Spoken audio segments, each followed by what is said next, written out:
Hello, everybody. I am waiting for Miss Nancy Nethercut.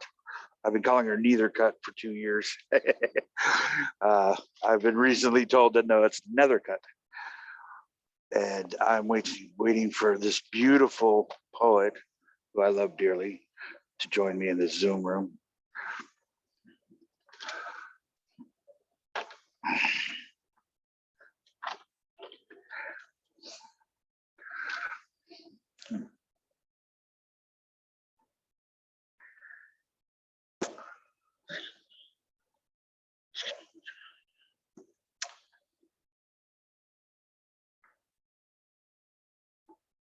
Can you hear me, Nancy?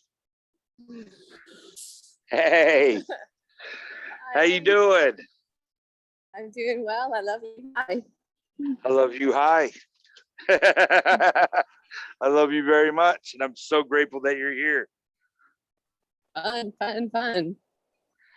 Well, is there something that you wish to talk about before I jump right into all of these redundant No, questions that you've heard a million times and answered more? it's always new. It's always Yes, new. that was a beautiful Yeah. thing that you said to me once. I had mentioned this is when I first met you, and everything was going so beautifully. You were being so accommodating, and I was so comfortable and happy, and I was just so glad to be there at Rainbows, Exploding Rainbows group, and it was just a fun time. And I had said something like, there's nothing like the first time, and you said, it's always the first time. It's beautiful. Yeah. Yeah. So It's what I always the first and last kiss. Always. always, Yeah. so Yeah. you know do you want to talk about unconditional love and how it relates to non-duality?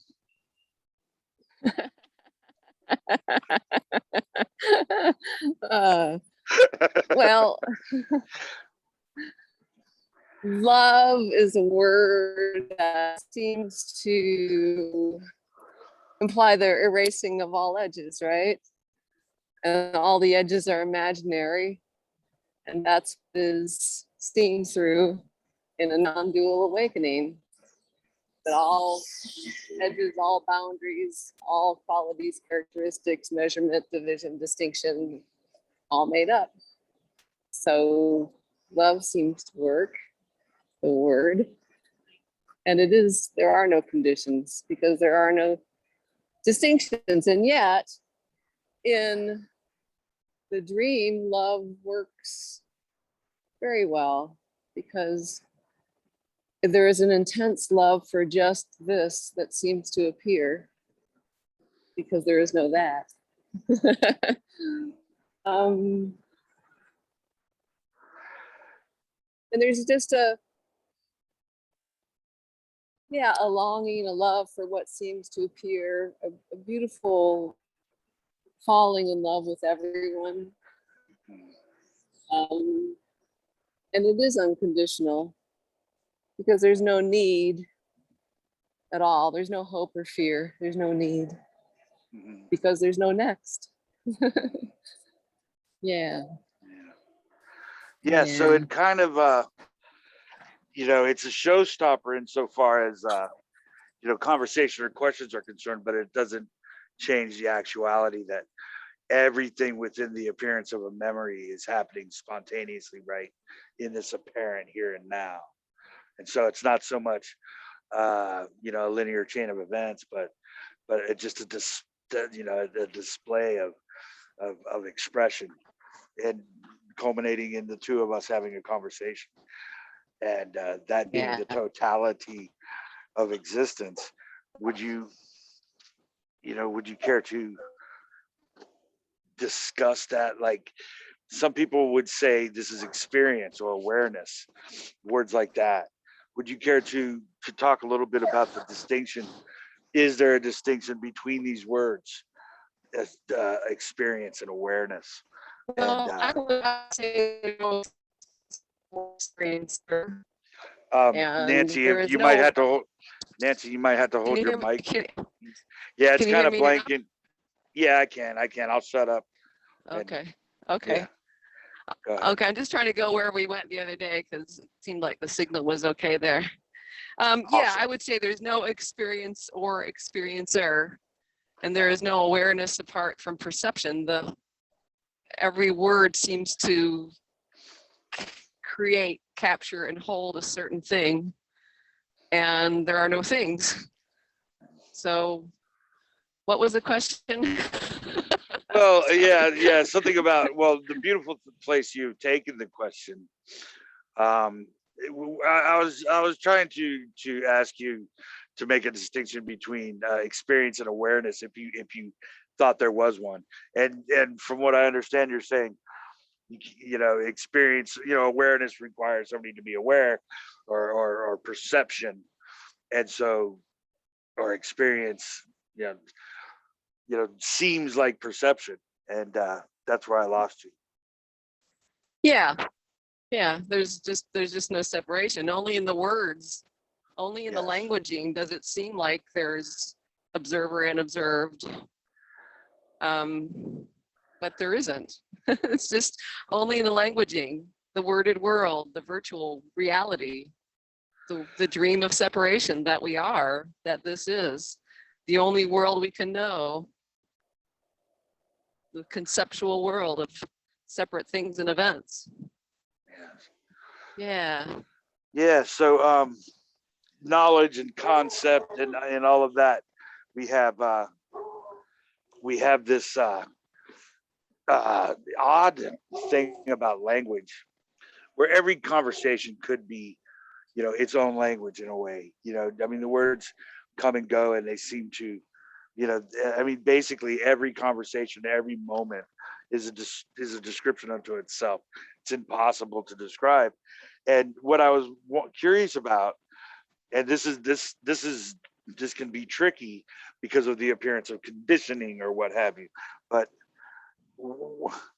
can you speak on language, and as it relates to a lack of a position to defend or investigate?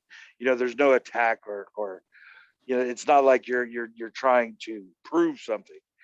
It seems to me in your writing, you're just alluding to what appears to be something incredibly beautiful. But you're not defending it as a position you know, that is an absolute. You're not trying to make a claim, for example. Oh, no, no, no. This is just, I would say that the longing to share this seems to define me, and yet it cannot ever be shared. So I Yeah. just dance and sing and twirl down the sidewalk, and yeah, the poetry is because it's since it's not a belief, right? It can't be taught. It's not Yeah. a philosophy. Yes, Um, ma'am. it really can't be shared. It can't be understood, and so it's just, I'm just a song and dance man, kind of dancing around with my hat and cane and I saw your right, hat and your because smile and the turquoise. yeah. Yeah. So no, that's not like, oh, because we can never know what it's like for someone else, because everyone that there is created in the same thought stream as I am. So we can't, I remember, I don't know if we talked about this before, but when I was about 8, I realized that I could never know what like the color green looked like to someone else, like my father, mother, or my brother. It's like I remember thinking, wow, maybe what I call green, they see as orange, and could never know that. And you know, that was the beginning of the recognition of this great aloneness that we all share. Yeah, I love this. I love this rendition, or this. Rendition's the wrong word. I love this. This way of explaining. You know, that that paradoxical thing that we all share, but as the selflessness is. Let me say, it's like this. You say we share aloneness, and I understand the paradox, and it's beautiful. Could you care to elaborate on that? Because I love the way you kind of go through this beautiful, counterintuitive. The self doesn't exist, but is everything simultaneously in the appearance of separation. So it doesn't really exist, but it appears to in separation. And you do that so well with that the shared aloneness. I love that. Yeah.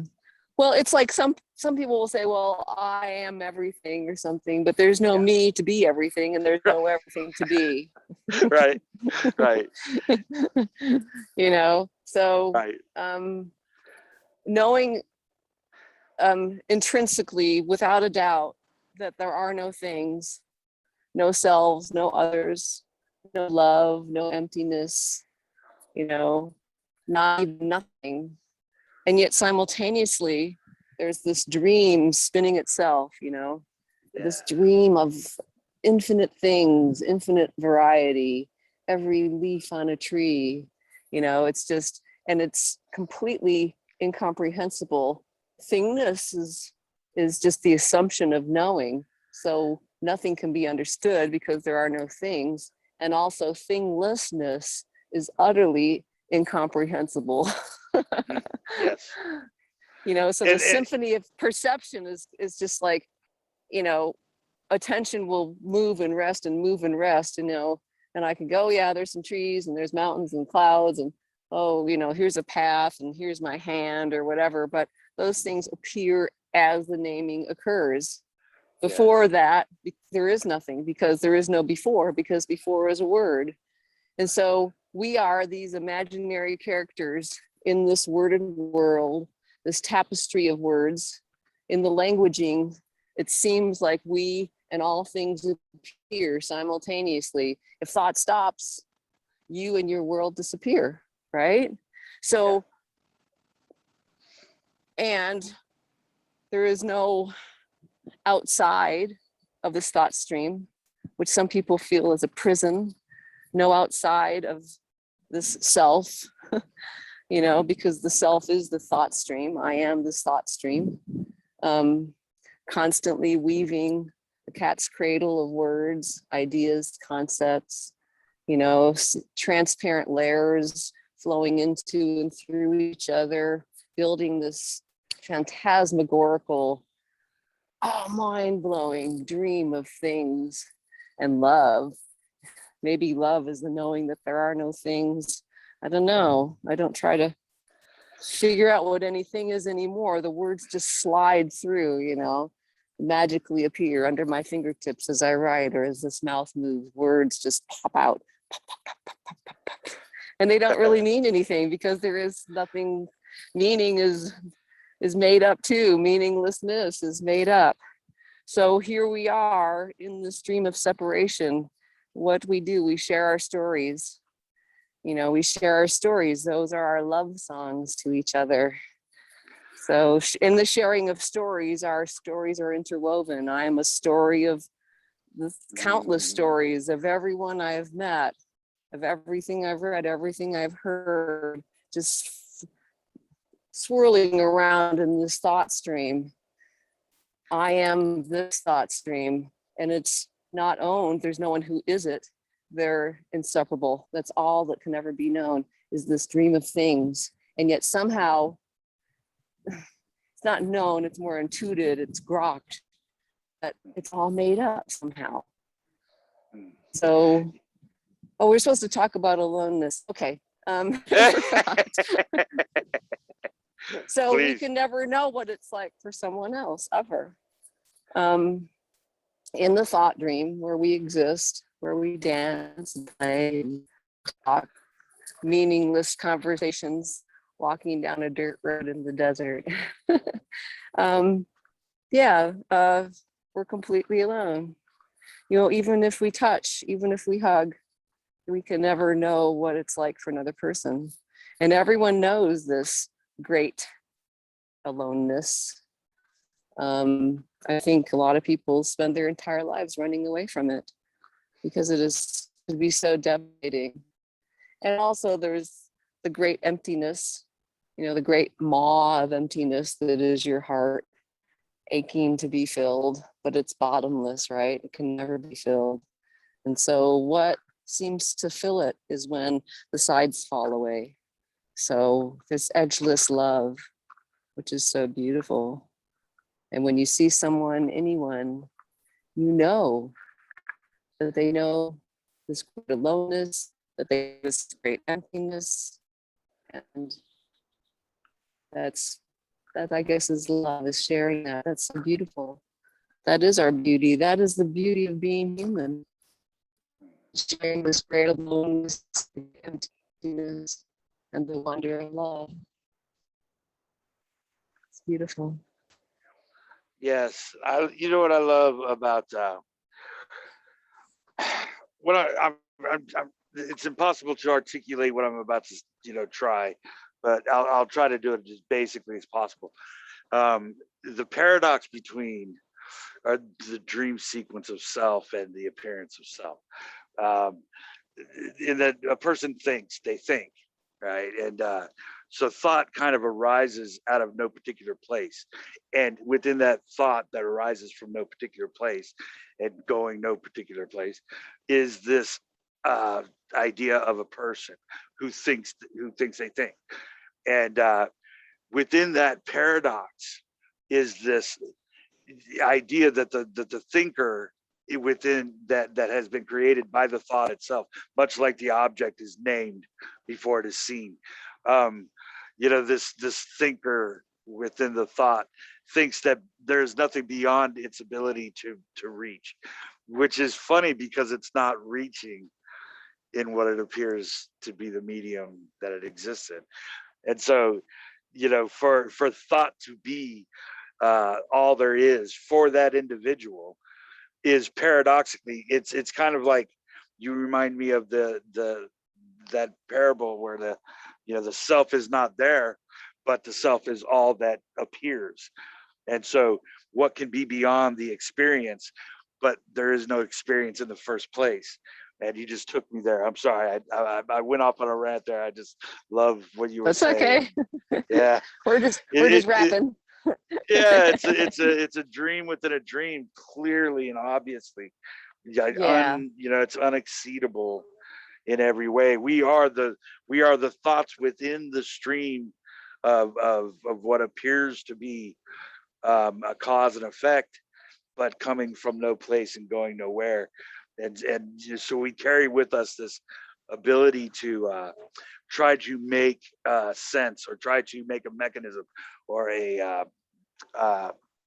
to try to make it into something when we're not things in the first place, and our thought is just a part of the illusion. It's so amazing. Yeah, Truly beautiful. it seems like the imaginary self, who fears the great aloneness, who fears the greatness, who fears no thingness, is constant looking for solidity, and there is none. We're looking for certitude, and there is none. Right. So it's just a constant. That's that great part that's bottomless. Because it's the imaginary walls which create that feeling that there needs to be other, better, more, and next. It's the imaginary walls of your heart. Yeah. The dream character, essentially, essentially thinking that it literally is within this material medium, in that it could actually make something happen. Now, that the paradox of that is beautiful, but there's so many, no matter which way you want to go with it, the beauty of it is there's no solid ground in which to base that materialistic viewpoint, where what you are observing is the pinnacle of what appears to be relativity, and separation. And but without that ground of the self, without that, the self can't be defined, consciousness or anything like that, because there is no definition. There is no point in which to say this is where thought begins. And so thought Right. arises There from is no, there's no ground of being. There's no right, source. Right. There is no God. There is no tether. Yes. right, Mm-hmm. yes, yes, Mm-hmm. Mm-hmm. yeah. Yeah. So yeah, constantly looking for that assumed solidity is got to be there. It's got to be there. That's Yeah, the life of hope and fear. Right. It's like I'm going to find it. I'm going to find the thing, the magic key to unlock the door to happiness, to love, to enlightenment, to calmness, to peace, to whatever. All these to even ideas. to even, as you were saying, please forgive me, but I wanted to Okay. forgive me. The what you were saying about the negation of such is just as invalid insofar as you can't even negate what appears to be real or not real. Because that is dimensional thinking as well, to negate the dimension. Right. You Right. So yeah, I just tell people this is as real as it seems. I mean, that's just this is as real as it's ever going to seem, I guess. and It's and not there's going to be more or less real because what is real? No one knows what real means. It's the well, along that assumption of line, identity, this the truth. Because I just, what is it? It feels real? I don't know. It probably feels like everything all at once. It's just no looking for solidity. So, and it's not either. It's not liquid or solid.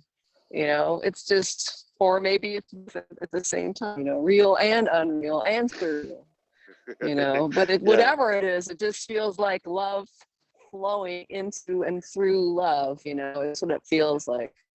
So that's why I use those words. But well, yeah, half the time I say it's all love, and then the next line is there is no love. right, So right, just say right. both.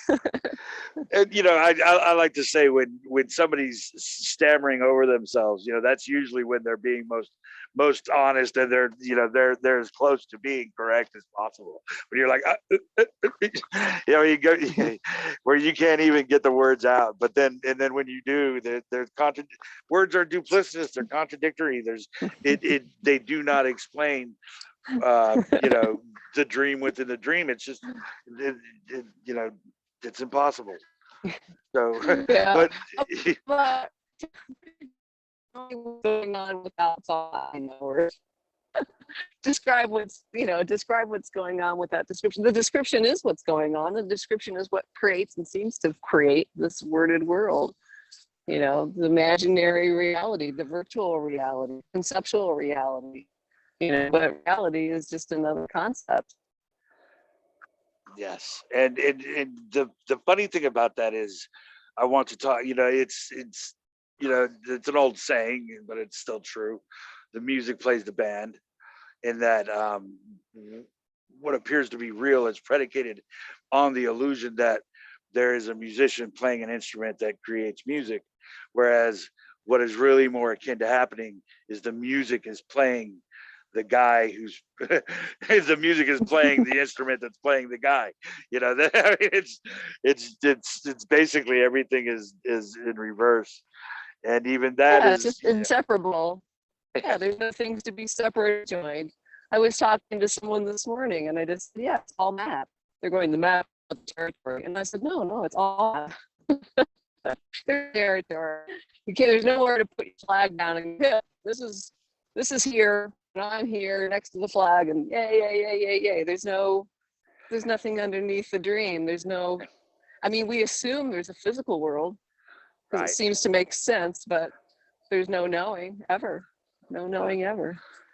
and Yeah. and, and the beauty of that, you had said earlier, uh talking about like the words creating the object. Now that's fascinating. And my question here was, and I got some from several people, but they're kind of, some of them are kind of mundane, but we're just riffing here on, um in regards to being and not being, you know, we're speaking with these words, and can, you know, do words have any meaning? Like if I say being cannot not be, or being or not being cannot be, and or you know, being cannot not be, you know, so the thing is that being and not being, you know, it's a ridiculous question, but ultimately what I'm asking is being and not being. Ultimately, you know, if you can't explain those two things, what kind of word describe? You know, can you describe being and not being? And is it either, is experience being or not being? No, every word is defined by other words. Hmm.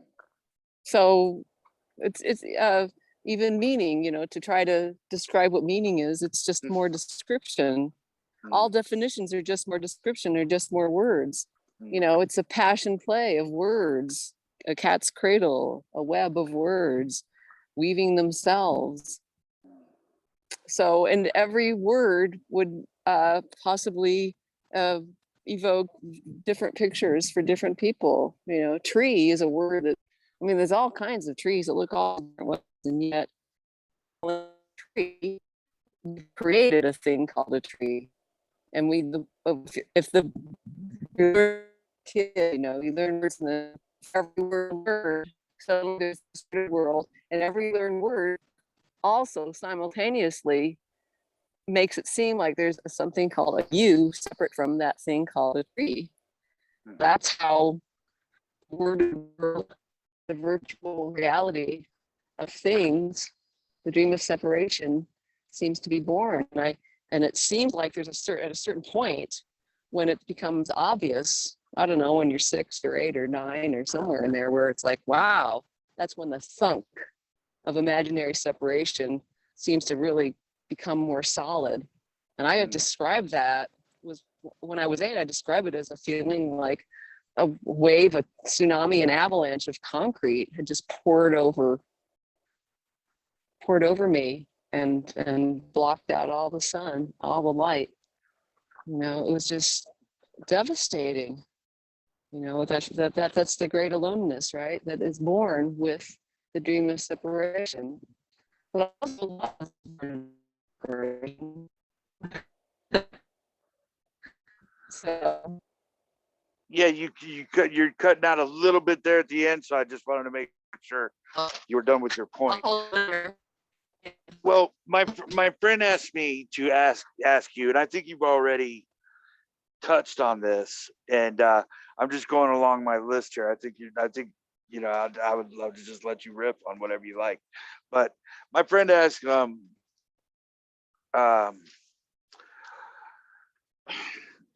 what is the dream of enlightenment insofar as, can you talk about how the story changed from your story of enlightenment? You know, she's not, you know, she has no idea what that means, and she wants to know within the character. Did I lose you, Nancy?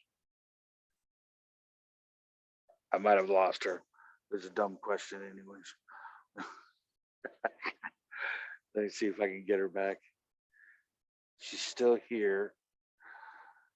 And we are, yeah, she's still here. Okay.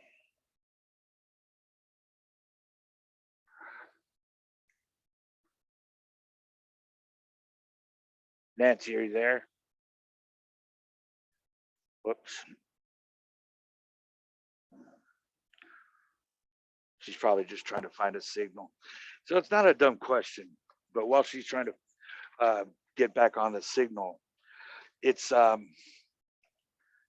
just one she's probably heard a lot of times. You know, this is a seeker who is wanting to know what the difference is between you know, the day after the shift, as Nancy would call it, or enlightenment. I think Nancy's fine with that word.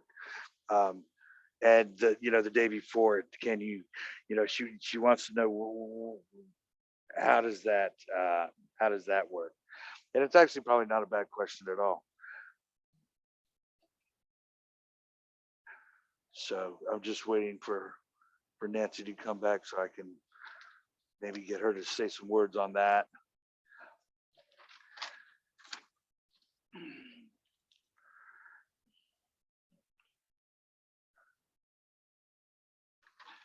And ask her a little bit about her writing and about love again. I have a specific question about that.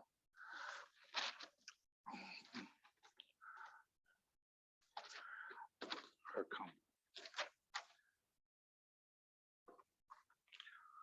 talk about her compulsion to write or what that is like.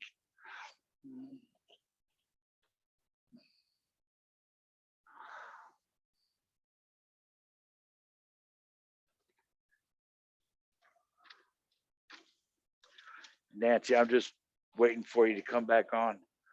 She left. Yeah. Okay. See if she comes back in.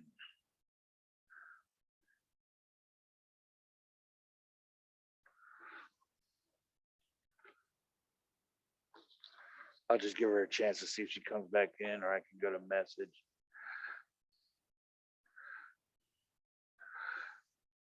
Go to message.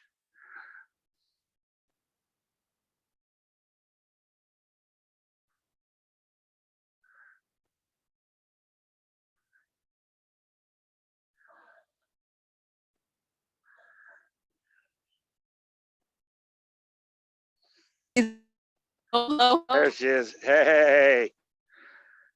Hello. Yeah, I'm here. Can you hear me? Yeah. Yeah.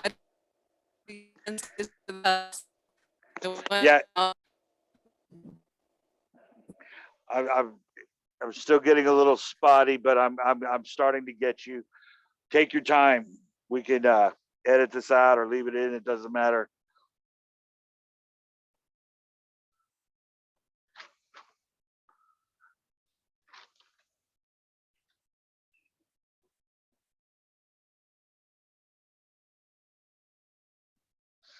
Mm-hmm.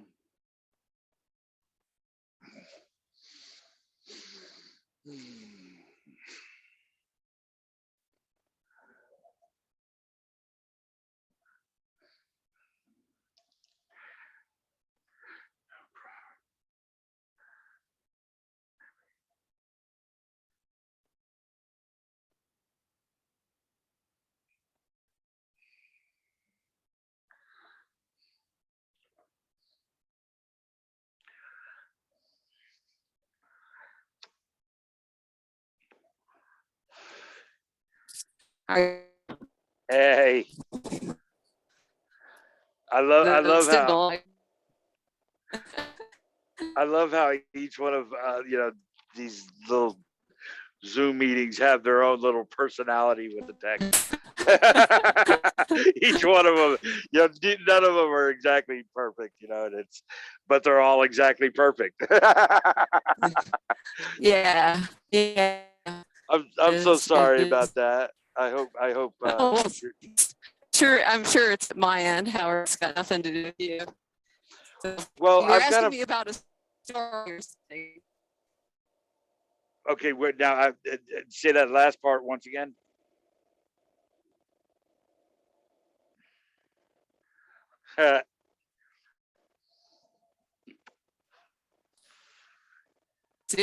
I'll just try to place that's clear. You're starting to get better now. Yeah, now you're back. Now we got you. Okay, I'll stay right here. So where were you? So what were you saying that last bit you were saying? I'm so sorry.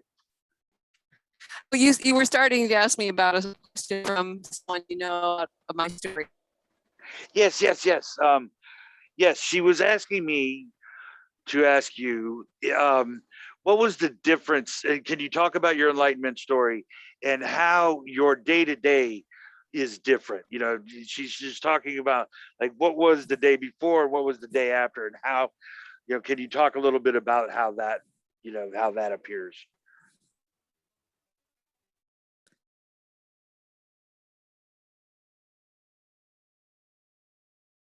Oh, your mic's off. Nancy, you're muted. I don't know. I'll try. I'm not There, moving.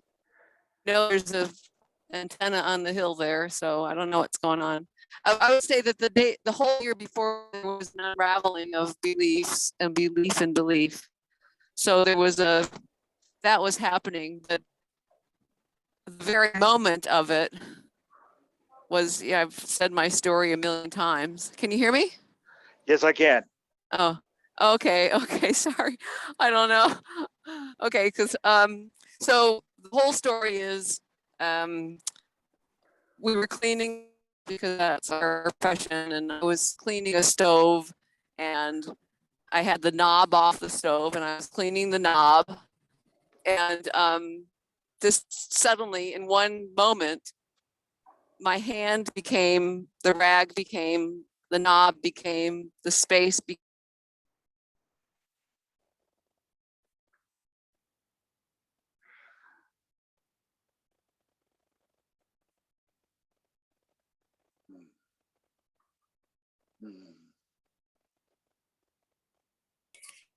I don't know. We might have to try again. Yeah, it was terrible. It was right in the middle of the good part, but Yeah. yeah, it was the knob became the hand, became the stove. Became the all things. There were no things. It doesn't mean that it's, you know, that just